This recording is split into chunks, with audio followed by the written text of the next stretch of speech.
You don't lose your teen overnight. Trust leaks out in tiny, daily drips. Sometimes a dismissive phrase can damage trust. Other times, an unexpected phone inspection. It's not easy. It never was. But seeking help is always good. Due to that, we will explain some parenting mistakes that don't seem that major in the short run, but they can lead to a destroyed trust between you and your teen in the long run. Interrogation-style curiosity is a trust vacuum. The "where were you? Who was there? Did you really do that?" routine trains a teen to go quiet or to edit the truth. I mean, from the start, you are not presenting yourself as someone who wants to have a conversation. You are making yourself the cop and your child the criminal. When you demand proof before giving a single ounce of trust, you teach them to protect themselves by hiding. So, how to fix it? It's quite simple, with curiosity, not cross-examining.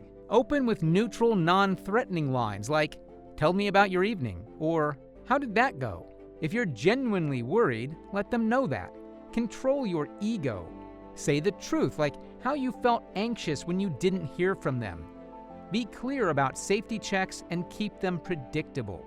Surprise searches steal trust. On the other hand, scheduled ones save face. Also, let's lose the detective-like traits and just ask to understand, not to catch. So let's get one thing straight. Saying, "After everything I do for you," is emotional blackmail with a loving face.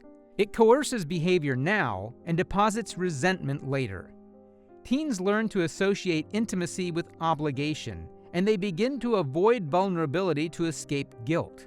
The fear of them letting you down isn't anything to sneeze at. Know that they will close up and keep it to themselves rather than share it with you, if you react as if they let you down. Fix it by using simple, direct requests like, "I need help with the dishes," or name the feeling. "I felt hurt when you left without saying anything." Use short sentences that invite action, not obedience.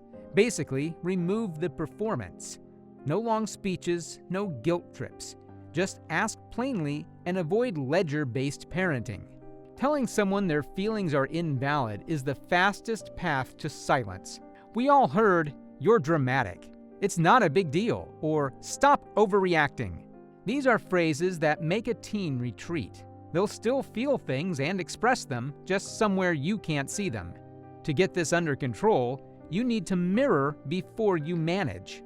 Reflect the feeling, name it, and then ask what you really want to ask after all the drama. What would help?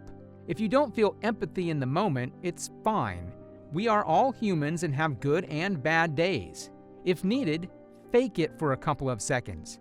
Presence matters more than perfect words, since the most important thing is to validate their feeling and then offer help. If your teen tells you something out of fear or shame and later you pull it out during an argument, you've weaponized vulnerability.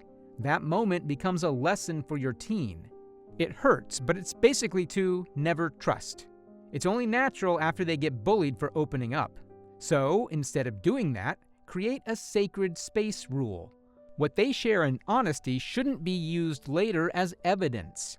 Address the issues as they come. Don't make future strikes out of them. If you must reference past behavior, do it from a place of repair and solution, not punishment and argument. Vulnerability shouldn't be used as material for future fights. Big punishments feel satisfying in the moment. Most family sitcoms teach you that. The moment the kids go to their rooms with their heads down, the parents look at each other like they won something. But all of that can, in some way, be interpreted by teens as, "I will just hide it from my parents." Teens who fear explosive reactions will hide errors rather than learn from them. Consequences are necessary, but as we established, theatrics aren't. Choose proportional, teachable consequences. Communicate and ask things like, "What did you learn and how will you do it differently?" Also, admit when you mishandle things and show how you'll fix them. Show discipline. Lead by example, not by punishment. It's a discipline that teaches, not embarrasses. Constantly pressuring and checking in on your teen says, "I don't trust you to be safe alone." It feels like smothering and communicates distrust more clearly than any lecture could. Either you trust them or you don't. You have to figure that out, and based on the answer, work on it. Trust me, teens notice when the scales tip.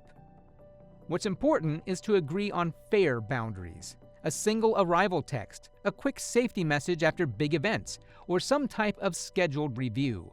If there is any real potential danger looming somewhere, then escalate. If not, step back and just trust your kid to make the right and smart choices. Empowerment builds competence. Monitoring builds avoidance and, with time, rebellion. If your reactions swing wildly, like you are all warm and open 1 hour, then icy and judgmental the next, your teen learns to balance the odds of, will I get my parents involved or not? Predictable parents create safe relational climates, while mood swings create landmines, since your teen never knows when to safely open up. We are not telling you to be perfect. As always, communication is key. Quick and honest lines like, I'm stressed from work, but it's not your fault, help teens separate your mood from their worth. But if you do lose control, make sure to apologize quickly and repair the potential damage done. You are not perfect, as I said. Even your kids don't need you to be flawless. They need you to be repairable. If you never admit fault or never say, I was wrong, you model stubbornness instead of relational growth.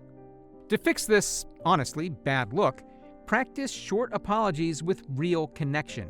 Just speak your mind. Stuff like, I snapped earlier, I'm sorry. Next time I'll ask before I jump to conclusions. Goes a long way. Make the repair visible.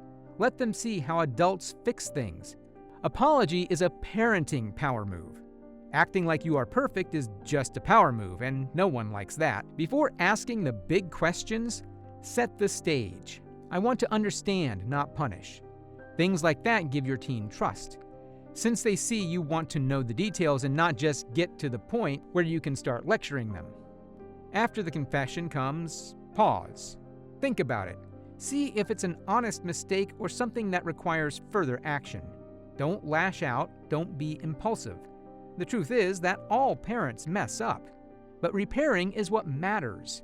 Admit, apologize, and do a tiny corrective step. Those small, visible actions are the currency that can buy back trust.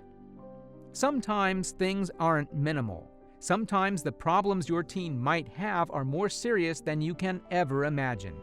For example, if safety concerns appear like self-harm, substance use, or any type of abuse, the rules shift.